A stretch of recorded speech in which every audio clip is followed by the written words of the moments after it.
প্রশ্ন 21 দেখাও যে এ ভেক্টর সমান 3i cap minus 2j cap plus k cap, B vector সমান i cap minus 3j cap plus 5k cap এবং C vector সমান 2i cap plus j cap minus 4k cap.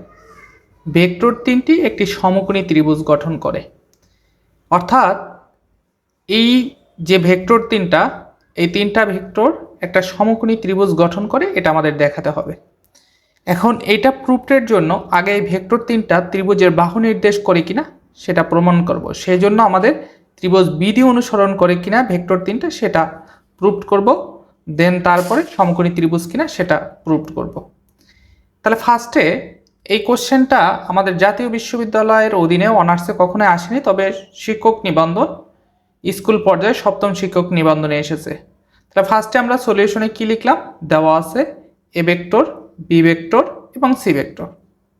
এখন এই vector তিনটা ত্রিভুজ বিধি মানে কিনা সেটা আমরা দেখব। তাহলে ত্রিভুজ বিধিটা আমার আসলে কি, আমরা কিন্তু 9-10 কিংবা এইচএসসি লেভেলে 9-10 হায়ার ম্যাথে ভেক্টর চ্যাপ্টারে পড়েছি এবং এইচএসসি লেভেলে হচ্ছে ভেক্টর চ্যাপ্টারে পড়েছি। তারপরে আপনাদের একটু মনে করিয়ে দিই, ভেক্টর অর্থাৎ ত্রিভুজের বিধি হচ্ছে ভেক্টর পদ্ধতিতে বা ভেক্টরের নিয়মে ত্রিভুজ বিধিটা কি ছিল, ত্রিভুজ বিধিটা ছিল এরকমের যে ধরুন একটা ত্রিভুজ, এটা হচ্ছে সাপোজ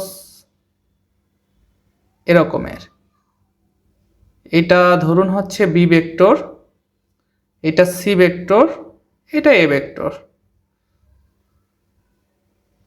এই দিক থেকে এদিকে আসছে তারপর এদিকে। তাহলে দেখুন এটা ত্রিভুজ বিধি যদি আমি হিসাব করি তাহলে কিন্তু আমরা লিখতে পারি B vector plus C vector equal A vector. অর্থাৎ সহজ কথায় যদি আমি বলি তাহলে যে কোনো দুইটা ভেক্টরের যোগফল আর একটা ভেক্টরের কী হবে, সমান হবে, এবং এই তিনটা ভেক্টরের যোগফল কি হবে, 0 হয়। ঠিক আছে, এটা হচ্ছে আমার ত্রিভুজ বিধির নিয়ম।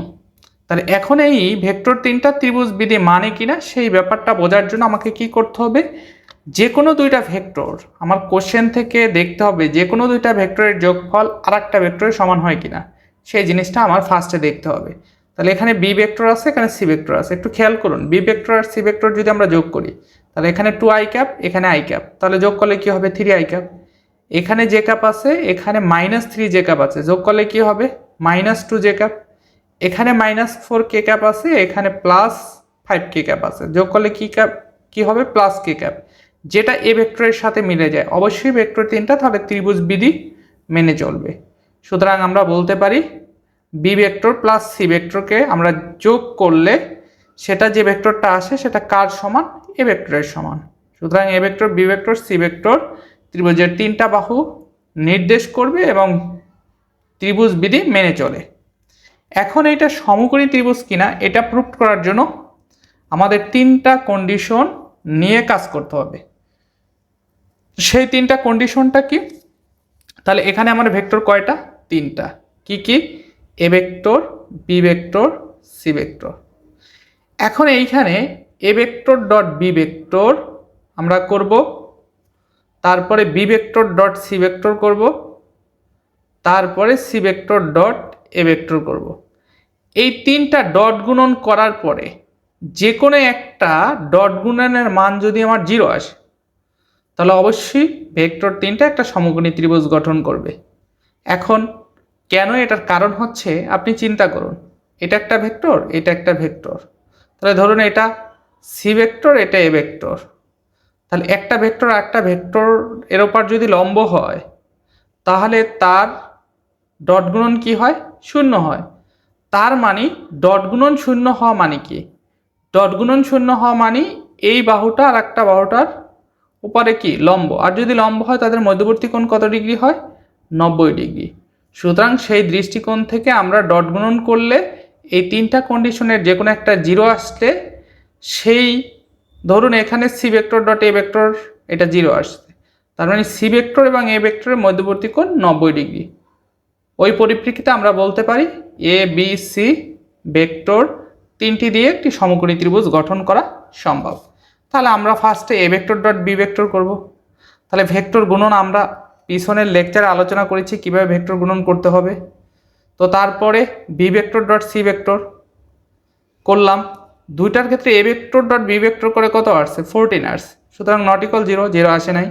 B vector dot C vector করে কত আসছে -21, এটাও 0 আসে নাই। তারপরে C vector dot A vector করে কিন্তু আমাদের কি আসছে 0 আসছে। তার মানে এখানে আমরা যেটা উদাহরণস্বরূপ বলেছিলাম সি ভেক্টর এ ভেক্টর তাহলে পরস্পর লম্ব, তাদের মধ্যবর্তী কোণ কত ডিগ্রি 90 ডিগ্রি। তাহলে এই ত্রিভুজটা কি হবে, তাহলে ধরুন আরেকটা ভেক্টর এখানে বি ভেক্টর, তাহলে অবশ্যই এটা কি হবে সমকোণী ত্রিভুজ গঠন করবে।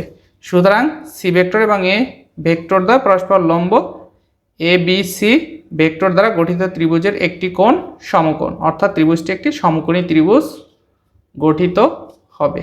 এটাই আমার প্রুফ করতে বলছে, এটাই প্রুফড।